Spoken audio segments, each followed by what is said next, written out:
Hello friends, welcome to my YouTube channel. कैसे हैं आप लोग सब। पिछले वीडियो में हमने CDP का ढेर सारा वीडियो डाला, साइंस का भी डाला है। आप लोग यदि नहीं देखे तो चैनल पर जाके देखें। चलिए आज शुरू करते हैं नया से। फूड के बारे में कुछ क्वेश्चंस देखते हैं जो एग्जाम में बार बार पूछा जाता है। स्टेट जेटेड या फिर जाकर कोई और एग्जाम या फिर इंडिया के किसी भी एग्जाम में साइंस तो पूछता ही है। चलिए इससे पहले शुरू करते हैं। आप चलो एक बार से पहले शेयर करते हैं अपने दोस्तों के साथ, लाइक करें, सब्सक्राइब करें। चलिए शुरू करते हैं। क्वेश्चन नंबर 1, भोजन के स्रोत और जीव, सोर्स ऑफ फूड और ऑर्गेनिज्म। हमारे भोजन के दो मुख्य स्रोत कौन है?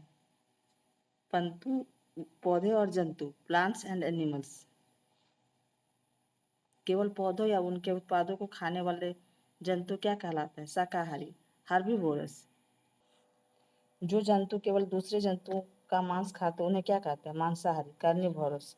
पौधे और जंतु दोनों को खाने वाले जीवों को क्या कहता है? सर्वाहारी, ओमनिवोरस। मधुमक्खियां फूलों से क्या इकट्ठा करती है जिससे शहद बनता है? मकरंद, मीठा रस, नेक्टर। सरसों के पौधों के कौन से दो भाग खाने योग्य होते? बीज तेल के लिए और पत्तियां साग के लिए। Seed and leaves. मूंग या चने के बीजों को गीले कपड़े में रखने पर यह जो सफेद संरचना निकलती है उसे क्या कहते हैं? अंकुर, स्प्राउट। क्वेश्चन दोनों ही बाइलिंगुअल में है, जिसको जिस भाषा में समझ में आता है आप लोग देख सकते हैं। बाइलिंगुअल मैंने बनाया है इसीलिए। हिरन किस प्रकार का जीव है? शाकाहारी, मांसाहारी या सर्वाहारी? शाकाहारी, हर्बीवोरस। मनुष्य और कौवा किस श्रेणी में आते हैं? सर्वाहारी, ओमनिवोरस। दूध, दही, पनीर और घी हमें कहाँ से मिलता है? जंतुओं से। जंतु एनिमल प्रोडक्ट्स होता है ये सब। भोजन के पोषक तत्व, न्यूट्रिशन फूड। हमारे भोजन के मुख्य पोषक तत्व कौन से हैं? कार्बोहाइड्रेट, प्रोटीन, वसा, विटामिन और खनिज। हमारे शरीर के मुख्य रूप से ऊर्जा प्रदान करने वाले दो पोषक तत्व कौन है? कार्बोहाइड्रेट और वसा। ये हम लोग शरीर को एनर्जी देता है। कार्बोहाइड्रेट और वसा में कौन सा समान मात्रा होने पर अधिक ऊर्जा देता है? वसा। शरीर वर्धक भोजन, बॉडी बिल्डिंग फूड किसे कहा जाता है? प्रोटीन युक्त को, प्रोटीन रिच फूड को। ये हमारे मसल्स को ये सेल्स को रिपेयर करता है, मसल्स को रिपेयर करता है, इसलिए इसको बॉडी बिल्डिंग कहा जाता है। हमारे शरीर की वृद्धि तथा स्वस्थ रहने के लिए किस पोषक तत्व की आवश्यकता होती है? प्रोटीन की। हमारे शरीर के रोगों से रक्षा करने में कौन सा मदद करता है? विटामिन्स। भोजन में पाए जाने वाले मुख्य कार्बोहाइड्रेट किस रूप में होते हैं? मंड, स्टार्च और शर्करा शुगर के रूप में। आलू, चावल और गेहूं में प्रचुर मात्रा में क्या पाया जाता है? कार्बोहाइड्रेट, मंड। तेल, घी, मक्खन और बादाम किसके प्रमुख स्रोत हैं? वसा के। दालें, सोयाबीन, दूध और अंडे किस पोषक तत्व से समृद्ध होते हैं? प्रोटीन के। पोषण परीक्षण, न्यूट्रिएंट टेस्टिंग। खाद्य पदार्थ में मंड और क्षार के परीक्षण के लिए किस रसायन का उपयोग किया जाता है? तनु आयोडीन, डाइल्यूट आयोडीन सॉल्यूशन का। यदि किसी खाद्य पदार्थ पर आयोडीन डालने से उसका रंग कैसा हो जाता है, वह मंड की पुष्टि करता है? नीला या काला, ब्लू ब्लैक। प्रोटीन के परीक्षण के लिए किन दो उलयन का उपयोग किया जाता है? कॉपर सल्फेट और कास्टिक सोडा। खाद्य पदार्थ में प्रोटीन होने पर कॉपर सल्फेट या कास्टिक सोडा मिलाने से कौन सा रंग होता है? बैंगनी रंग का। किसी कागज पर खाद्य पदार्थ को रगड़ने से लगा तेल का धब्बा किस पोषक तत्व की उपस्थिति को दर्शाता है? वसा का, फैट का।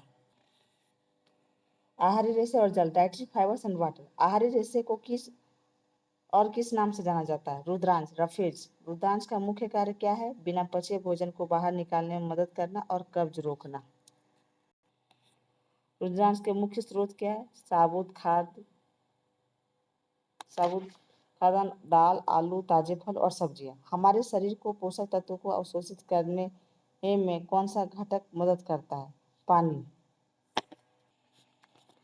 अपशिष्ट पदार्थ मूत्र और पसीने को शरीर से बाहर निकालने में क्या सहायक है? वाटर, जल। संतुलित आहार और विसंगतियां, बैलेंस डाइट और ओबेसिटी।